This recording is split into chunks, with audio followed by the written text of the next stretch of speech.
ചാത്തന്റെ വേറെ പ്രതിഷ്ഠ തൃപ്രയാർ അവിടെ തൃപ്രയാറുണ്ട്. ചാത്തൻ്റെ പ്രതിഷ്ഠ തൃപ്രയാറുണ്ട്.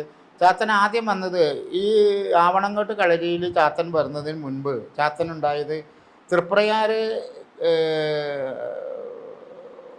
ആ സ്ഥലത്ത് ശ്രീരാമക്ഷേത്രവുമായി ബന്ധപ്പെട്ട് സ്ഥലത്ത് ആദ്യത്തെ ചാത്തൻ്റെ ഒരു ഉപാസന സങ്കേതം ഉണ്ടായത് 2 കളരികളായിരുന്നു.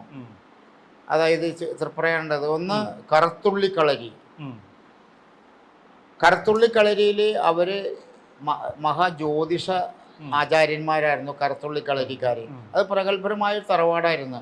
അവിടെ കരിങ്കുട്ടിച്ചാത്തനായിരുന്നു അവരുടെ ആദ്യത്തെ ഉപാസന. അതുപോലത്തെ ഒരു കളരിയാണ് ആവണങ്ങാട്ട് കളരി. കേട്ടല്ലോ? കറുത്തുള്ളിക്കളരിയിൽ കരിങ്കുട്ടിച്ചാത്തനുള്ള ഉപാസനയുള്ള സമയത്ത് ആവണങ്ങാട്ട് കളരിയിൽ ചാത്തനില്ല. അന്ന് ബാലഗണപതിയാണ് അവരുടെ ഉപാസന.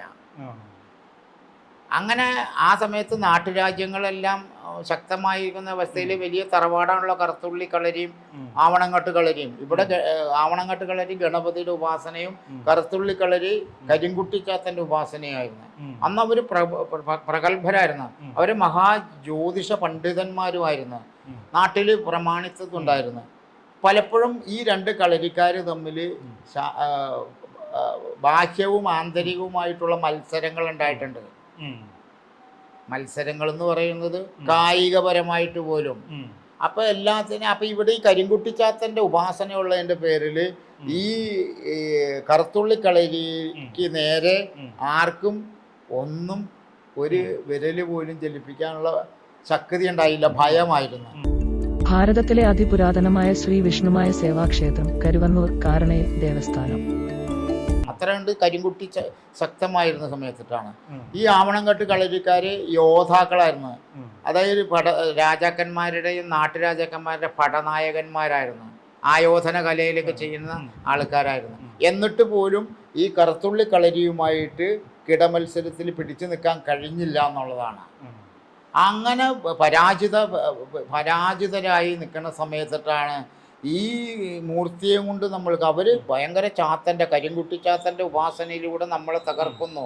അപ്പോൾ ആ ഒരു വെളിച്ചത്തിലാണ് ഈ ആവണങ്ങാട്ട് കളരിയിൽ വന്ന ചാത്തൻ, ഇവിടെ കരിങ്കുട്ടിച്ചാത്തനാണല്ലോ, ആവണങ്ങാട്ട് കളരിയിൽ വന്ന ചാത്തൻ പുഞ്ചനെല്ലൂരില്ലം എന്ന് പറയുന്ന ഒരു ബ്രാഹ്മണന്റെ ഇല്ലം ഉണ്ടായി. പുഞ്ചനെല്ലൂരില്ലം. ആ പുഞ്ചനെല്ലൂരില്ലത്തിലെ ഒരു ബ്രാഹ്മണൻ അദ്ദേഹത്തിൻ്റെ മഹാദുരിതഭാവത്തിൻ്റെ അടിസ്ഥാനത്തിൽ ജീവിതം തന്നെ ഇല്ലാതാക്കാൻ വേണ്ടിയിരിക്കുന്ന ആ ഒരവസ്ഥയിലാണ് അദ്ദേഹത്തിൻ്റെ ഉപാസനയിൽ ചാത്തൻ പ്രത്യക്ഷപ്പെടുന്നത്. അദ്ദേഹത്തിൻ്റെ മുമ്പിൽ ചാത്തൻ എന്നുള്ള രൂപം എന്ന് പറഞ്ഞാൽ ഈ രൂപത്തിലൊന്നുമല്ല അദ്ദേഹത്തിൻ്റെ മുമ്പിൽ പ്രത്യക്ഷപ്പെട്ടത്. പരബ്രഹ്മ ചൈതന്യമായിട്ടാണ് പ്രത്യക്ഷപ്പെട്ടത്. അദ്ദേഹം അത് വെച്ചിട്ട് ചാത്തനെ, ഞാൻ ഏത് രൂപം ധരിക്കാൻ ഞാൻ ശക്തനാണ്, നീ ഏത് രൂപത്തിൽ നിൻ്റെ ദുരിതങ്ങൾക്കും കഷ്ടപ്പാടുകൾക്കും പരിഹാരമായിട്ട് എന്നെ സന്തത സഹചാരിയാക്കി നിന്റെ പ്രാണൻ്റെ ഒരു അംശമാക്കി നീ കൂടെ കൊണ്ട് നടത്തിക്കോളൂ എന്ന് കരുതിക്കൊണ്ട് പുഞ്ചനെല്ലൂരില്ലത്തിലെ ആ നമ്പൂരി അദ്ദേഹത്തിന് ഉപാസിച്ച് കൊണ്ടുവന്ന് ജീവിതത്തിൽ ഭയങ്കരമായ മാറ്റങ്ങളും സൗഭാഗ്യങ്ങളും അഷ്ടൈശ്വര്യങ്ങളും അവിടെ ഉണ്ടാവുകയാണ്. അദ്ദേഹം വിവാഹിതനായിരുന്നുവല്ല. അദ്ദേഹത്തിൻ്റെ സഹോദരങ്ങൾക്കുണ്ട്. അവരെല്ലാം ബ്രാഹ്മണിക്കൽ സന്ധ്യാവന്ദനാദി കാര്യങ്ങൾ, അതുപോലെ തന്നെ അഗ്നിഹോത്രങ്ങൾ, ഇതൊക്കെ ചെയ്യുന്ന ഒരാളാണ്. ഇദ്ദേഹം അങ്ങനെ ഇതിലെല്ലാം വ്യത്യസ്തമായി പുളിയാമ്പുള്ളിയുടെ ചരിത്രം പറഞ്ഞ പോലെയുള്ള ജീവിതം നയിക്കുന്ന ഒരാളാണ് ഇദ്ദേഹം. ബ്രാഹ്മണ്യത്തിന് മറികടന്ന് ജീവിക്കുന്ന ഒരാളായിരുന്നു അദ്ദേഹത്തിൻ്റെ സഹോദരൻ. അങ്ങനെ അതിൽ പ്രീതനായി വന്ന വിഷ്ണുമായെ അദ്ദേഹം ഉപാസിക്കുകയും അദ്ദേഹത്തിൻ്റെ വീടിന് അഷ്ടൈശ്വര്യങ്ങൾ ഉണ്ടാകുകയൊക്കെ ചെയ്തൊരു കാലഘട്ടം ഉണ്ടായിരുന്നു. അതിനുശേഷം ഇദ്ദേഹം രോഗഗ്രസ്തനാകുകയും മരണപ്പെടുകയും ചെയ്തപ്പോൾ അദ്ദേഹം ഉപാസിച്ചു കൊണ്ടുവന്നിരുന്ന ആ വിഗ്രഹത്തെയോ അല്ലെങ്കിൽ ആരാധന സമ്പ്രദായങ്ങളെയോ മറ്റുള്ള പിൻഗാമികൾ പിന്തുടർന്നില്ല എന്നുള്ള ഒരവസ്ഥ. മാത്രമല്ല, അവർക്ക് ഇദ്ദേഹത്തിൻ്റെ ആരാധനയുമായി പൊരുത്തപ്പെട്ടു പോകാനും ബ്രാഹ്മണ്യമല്ലേ പറ്റിയില്ല. അവരത് തിരിഞ്ഞു നോക്കാണ്ടായി. പിന്നെ ഒരു കാര്യം, ഒരു ദീപം പോലും തെളിക്കാൻ പറ്റാത്തൊരവസ്ഥ. ഇദ്ദേഹം പലപ്പോഴും ഉപാസനയിൽ അങ്ങനെ വന്നു കഴിഞ്ഞപ്പോൾ സ്വാഭാവികമായി നശിക്കാൻ തുടങ്ങി. ആ കുടുംബം നശിക്കാൻ തുടങ്ങി കഴിഞ്ഞപ്പോൾ ഇതെങ്ങനെയെങ്കിലും ഇവിടുന്ന് ഒഴിവാക്കണ്ടേ. ഇത് കൊണ്ടുവന്ന ആള് മരണപ്പെട്ടുല്ലോ.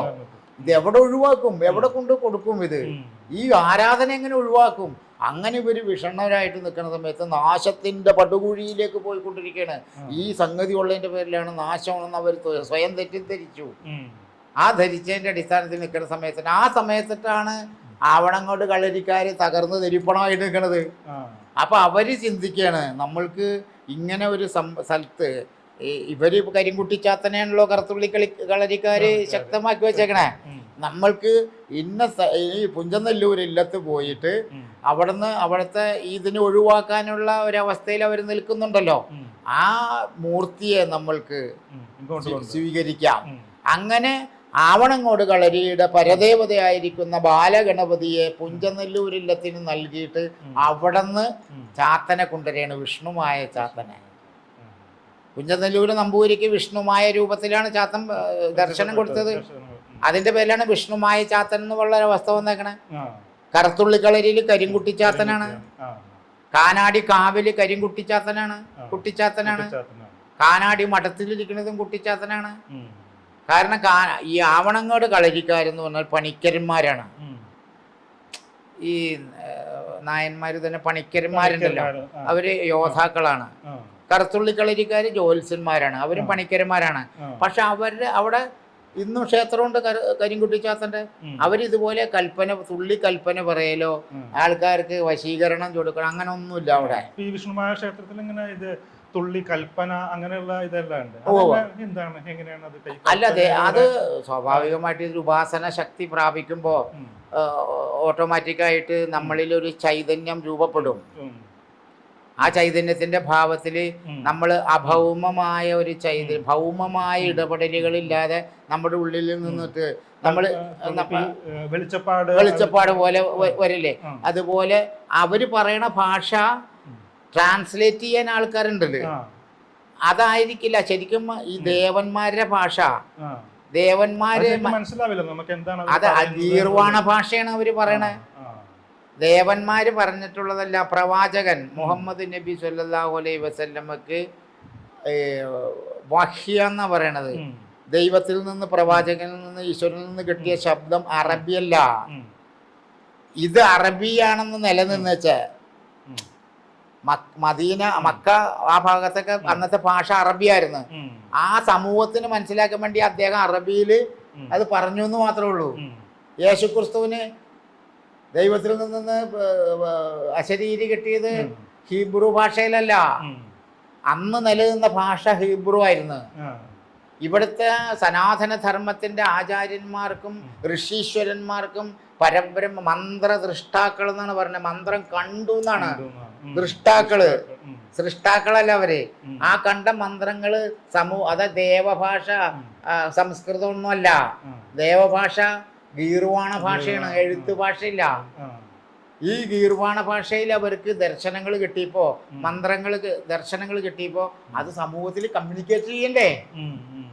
അങ്ങക്ക് മനസ്സിലാവുന്ന തരത്തിലേക്ക് വേണ്ടേ പറയണമെങ്കിൽ? അപ്പൊ അങ്ങയുടെ ഭാഷ ഞാൻ ഉപയോഗിക്കണ്ടേ? അല്ലാതെ കാര്യഗ്രഹണം മനസ്സിലാവുമല്ലോ.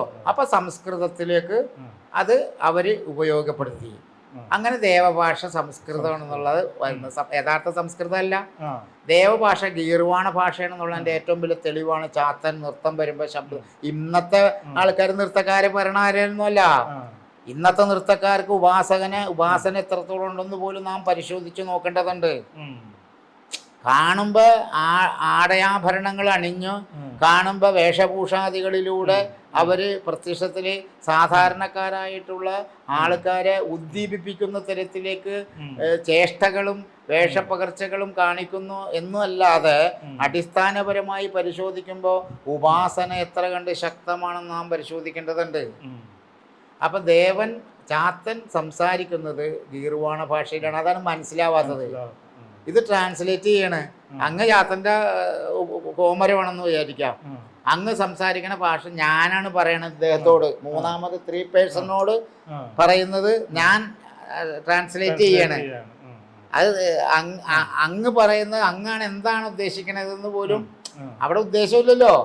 അത് വ്യാപാരവൽക്കരിച്ച് 21 കർമ്മം 51 കർമ്മം നീ ഇന്നത് ചെയ്യണം, ആ ഗോപുരം പണിത് കൊടുക്കണം എന്ന് പറയുന്നു.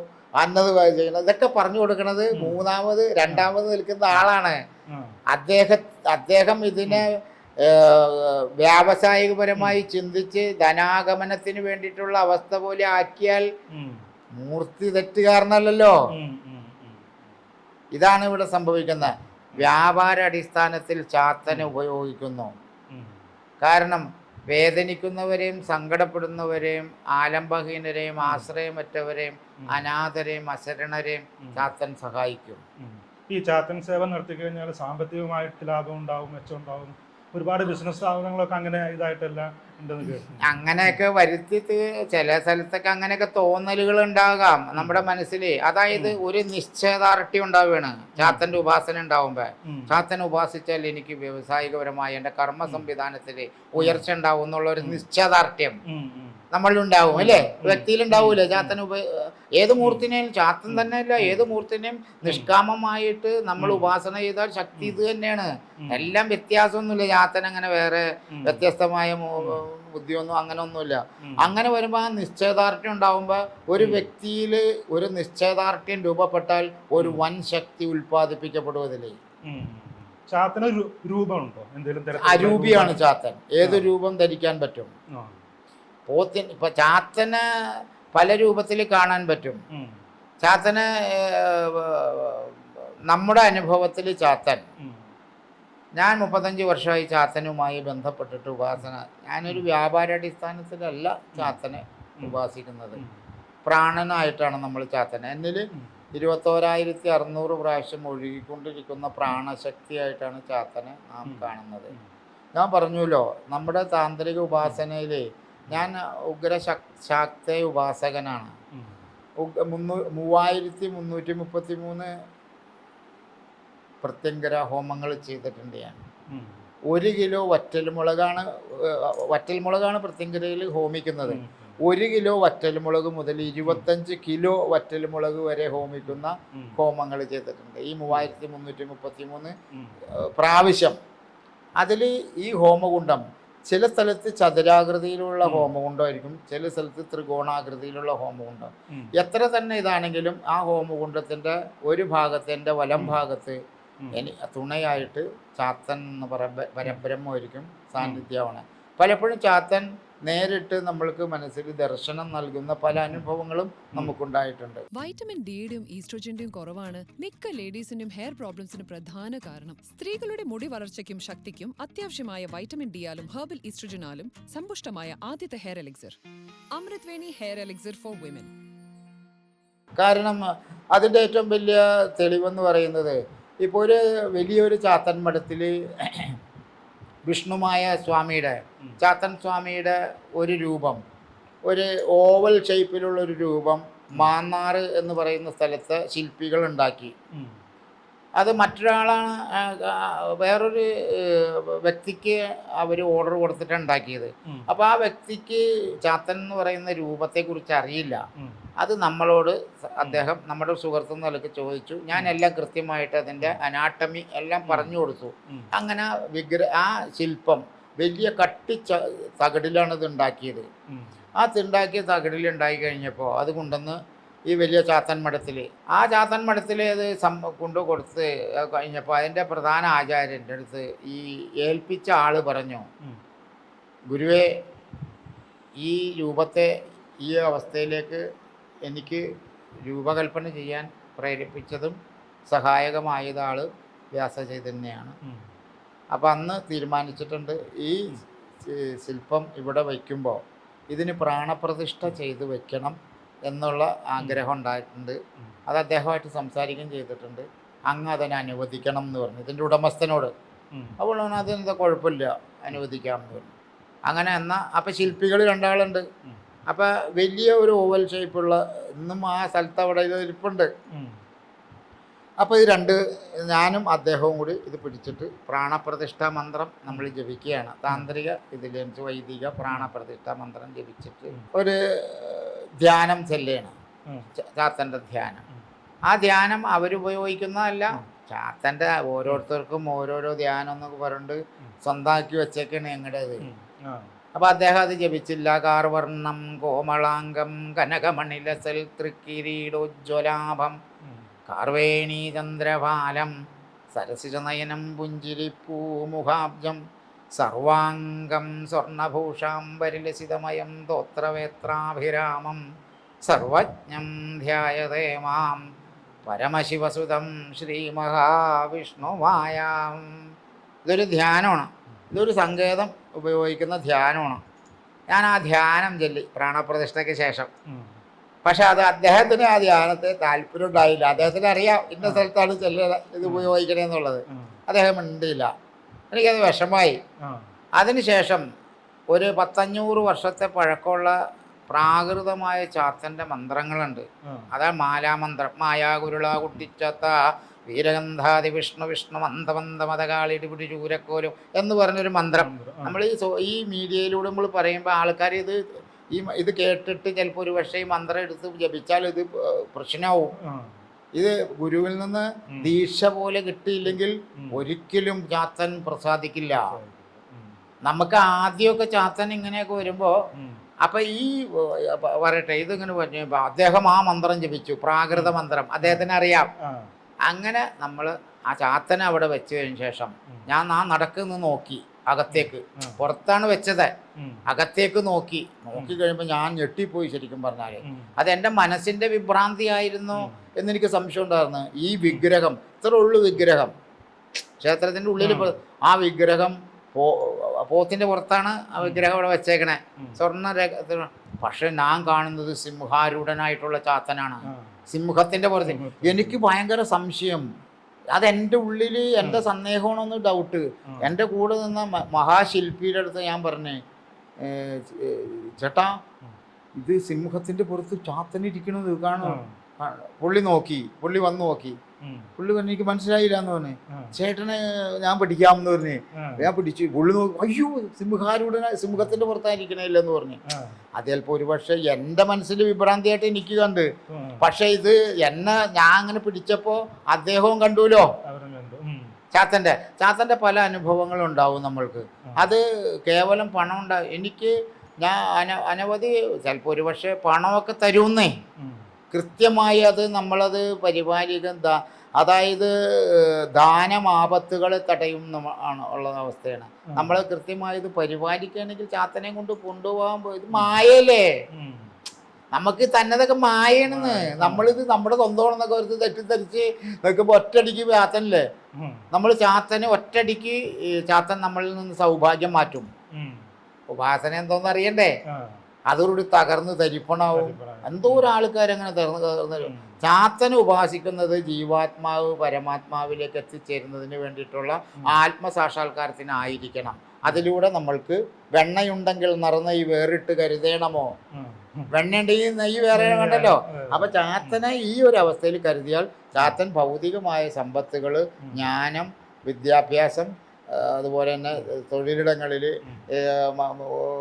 നമ്മുടെ സുപ്പീരിയർ ആയിട്ടുള്ള ആൾക്കാർ നമ്മളോട് ആ ഉപാസന ശക്തമാകുമ്പോൾ നമ്മളുടെ ദൃഷ്ടിയിൽ നിന്ന് ആ ചൈതന്യം പുറത്തേക്ക് വമിക്കപ്പെടും. അല്ലാണ്ട് ചാത്തനെയൊക്കെ സങ്കല്പത്തിലേക്ക് പോയ പൈസ അനവധി ആൾക്കാർക്ക് പൈസ നഷ്ടപ്പെട്ടിട്ടുള്ള ആൾക്കാരുണ്ട്. ചാത്തൻ്റെ പേരിൽ ഇഷ്ടം പോലെ സങ്കേതങ്ങൾ വെച്ചിട്ടുണ്ട്. അപ്പം ആ സങ്കേതങ്ങളിലൂടെ ആൾക്കാർ ഭയപ്പെടുത്തി ഓരോരുത്തർ ചെല്ലാണ്. ആ തീ കണ്ടിട്ട് ഈയാമ്പാറ്റകൾ തീയിലേക്ക് ആകർഷിച്ചെല്ലൂലേ, അതിൽ വെന്തുരുങ്ങി ചാവും. ആ ഒരു അവസ്ഥയാണ് ചാത്തൻ്റെ ഉപാസനയുമായി ബന്ധപ്പെട്ടിട്ടുള്ള കാര്യങ്ങൾ.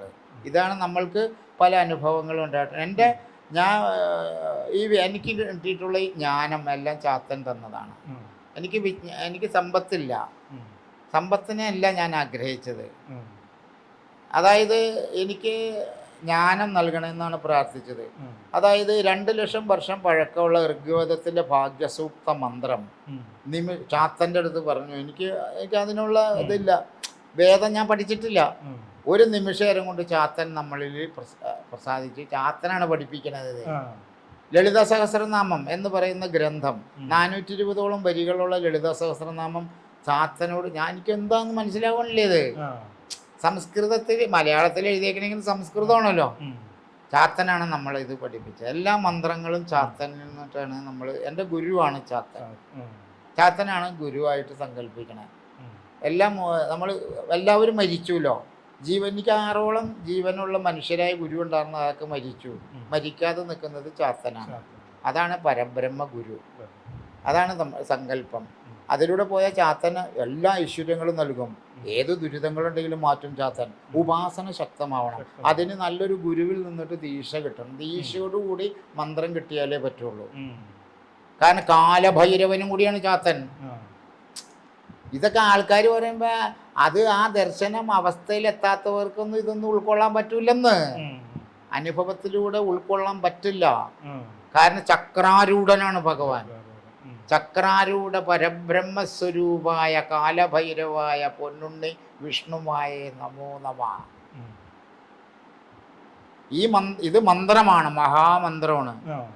ഇത് നമ്മുടെ ഹൃദയത്തിൽ നിന്ന് എനിക്ക് ചാത്തൻ തന്നെ ഉപദേശിച്ച മന്ത്രമാണത്. ഇനി മറ്റൊരാളല്ല ഉപദേശിച്ചത് ഈ മന്ത്രം. ഇത് കേട്ടിട്ട് അങ്ങ് സ്വന്തം ഇഷ്ടത്തിൽ ഇത് ഡൗൺലോഡ് ചെയ്ത് ഇത് എഴുതി വെച്ച് മഹാബന്ധന ബാധയാവും. ചക്രം വരും ജീവിതത്തിൽ. ഇത് പക്ഷെ നമ്മുടെ ഹൃദയത്തിൽ നിന്ന് നമ്മൾ നൽകുകയാണ് പ്രാണനിലൂടെ. തീർച്ചയായിട്ടും അതിൻ്റെ സാന്നിധ്യം ഉണ്ടാവും. ചാത്തൻ സംപ്രീതനാണ്.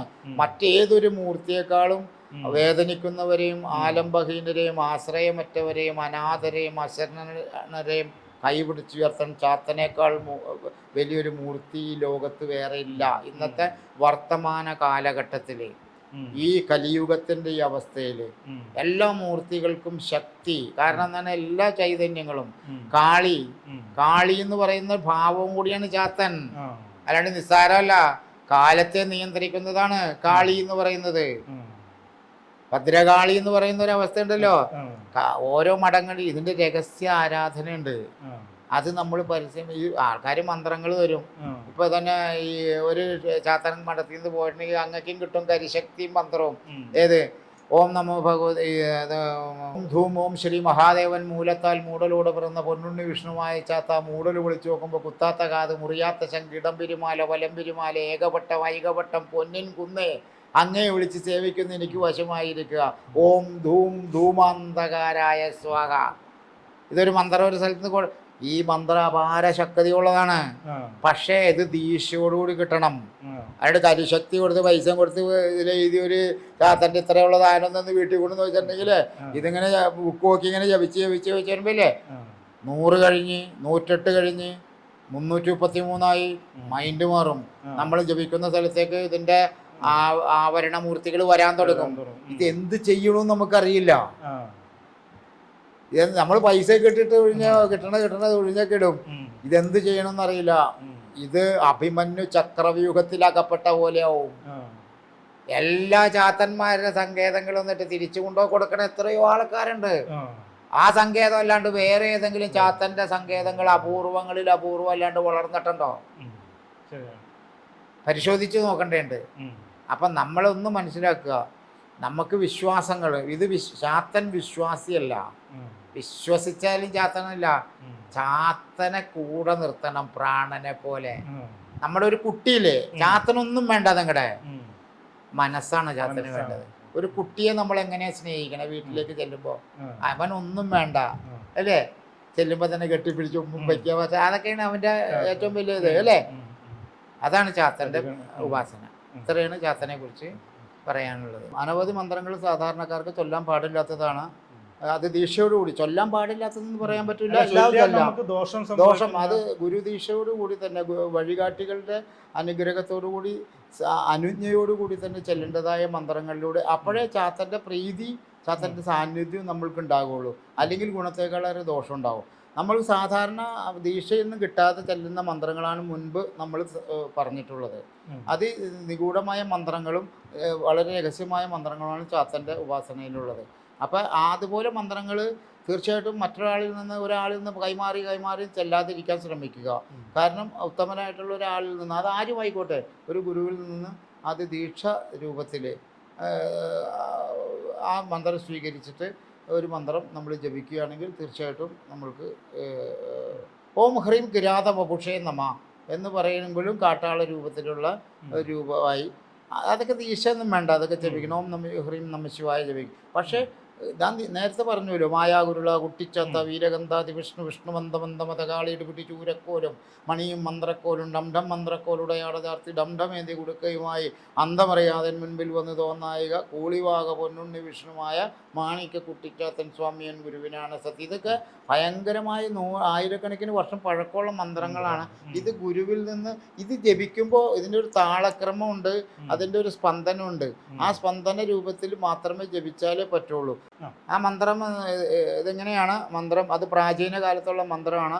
ഓം നമോ ഭഗവതേ ഓം മായാഗുരുള കുട്ടിച്ചാത്ത വീരഗന്ധാതി വിഷ്ണു വിഷ്ണു മന്ദമന്ദമതകാളി എടുപിടി ചൂരക്കോലും മണിയും മന്ത്രക്കോലും ഡംഡം മന്ത്രക്കോലുടയാട ചാർത്തി ഡംഡമേന്തി കൊടുക്കയുമായി അന്തമറിയാതിൻ മുൻപിൽ വന്ന് തോന്നായിക കൂളിവാക പൊന്നുണ്ണി വിഷ്ണുമായ മാണിക്യ കുട്ടിച്ചാത്തൻ സ്വാമിയൻ ഗുരുവിനാണ് സ്വഹ. ഓം നമോ ഭഗവതേ ഓങ്കാര പരബ്രഹ്മാതി വിഷ്ണു മഹാമായ പാലാഴി കലശമാടി പള്ളിവേട്ടക്കെഴുന്നള്ളുമ്പോൾ നീലക്കരിങ്കാളി പച്ചപ്പട്ടിയാർത്തി നീരാടുന്നത് കണ്ട് ഹരമുല മോഹിച്ചേൻ. നമോ ഗർഭത്തിൽ പിടിയാനോട് തുടങ്ങുമ്പോൾ ഇടിവെട്ടാതിക്കിൽ ഇടിവെട്ടിക്കുന്നു, മഴ പെയ്യാതിക്കിൽ മഴ പെയ്യിക്കുന്നു, കാറ്റൂതാതിക്കിൽ കാറ്റൂതിക്കുന്നു, വെയിലേറാതിക്കിൽ വെയിലേറിക്കുന്നു, കുത്താത്ത കാതഴക് ശംഖും പൂണൂലും തൃക്കയ്യിൽ കുറുവടിയോടും കൂടി പിറന്നുണ്ടായ പൊന്നുണ്ണിയോമന വിഷ്ണുമായ കുട്ടിച്ചാത്ത ആടിത്തുള്ളിയൻ മുൻപിൻ വന്നൻ വലം ഭാഗം തുണയായിരിക്കെ സ്വാമി എൻ ഗുരുവിനാണ് സ്വഹ. ഓം നമോ ഭഗവതേ. ഇത് ഇനിയുള്ളത് കരിങ്കുട്ടിച്ചാത്തൻ്റെ മന്ത്രമാണത്. ഇത് ആണ് പ്രാചീനമായ മന്ത്രമാണ്. ഇത് പൊതുജന നന്മയ്ക്ക് വേണ്ടി. ഇത് ദീക്ഷയില്ലാണ്ടൊന്നും ചെല്ലരുത് എന്ന് ദയവ് ചെയ്ത് പറയണു. ഇത് പൊതു അറിവിലേക്ക് വേണ്ടിയിട്ടാണ് നമ്മളിത് ചെല്ലുന്നത്. ഓം അർക്ക ഋഷി ആദി ജഗതി ഛന്ദസ് മഹാകരിങ്കുട്ടി ദേവത. ഓം ശ്രീം ക്ലീം സൗം ഓം ഹൂം ഫട്ട് സ്വാഹ. ഓം കൃഷ്ണായ കൃഷ്ണവർണ്ണായ ജനായ ജനവല്ലഭായ ഓം കൃഷ്ണവർണ്ണായ സ്വാഹ. ഓം കുട്ടി കുട്ടി കരിങ്കുട്ടി നിന്നെ ഞാൻ അറിഞ്ഞ വണ്ണം പഠിച്ച് സേവിക്കുമ്പോൾ എനിക്ക് വശമായി എൻ വലം ചുമലിൽ കുടിയിരിക്കുക. ഓം ആദിമൂല ശ്രീ പരമഗുരവേ നമ. സ്വാമി എൻ ഗുരുവിനാണ് സത്യം. ഇത് പറയുന്നത് പൊതുജന നന്മയ്ക്ക് വേണ്ടിയിട്ടാണ്. വലിയ മന്ത്രങ്ങളുണ്ട്, അതൊന്നും സമൂഹത്തിലേക്ക് ഇങ്ങനെ രഹസ്യമായി കരുതേണ്ട കാര്യങ്ങൾ പുറത്ത് പറയരുതെന്നും മറ്റേ പറഞ്ഞ് കമൻറ്റുകളൊന്നും പറയരുത്. ഇത് സമൂഹത്തിൻ്റെ നന്മയ്ക്ക് വേണ്ടി കാലകരണപ്പെട്ടു പോകാതെ അറിവുള്ളവർ ഇതെടുത്ത് ദീക്ഷയോടുകൂടി, നമ്മൾ ഗുരുവൊന്നുമല്ല, നമ്മളൊരു വഴികാട്ടി മാത്രം. ആർക്കെങ്കിലും താല്പര്യമുണ്ടെങ്കിലും നമ്മൾ തീർച്ചയായിട്ടും അത് അതിൻ്റെ വ്യവസ്ഥാപിതമായ അവസ്ഥയിൽ അവർക്ക് പകർന്നു കൊടുക്കാം. എല്ലാവർക്കും വളരെ നന്ദി.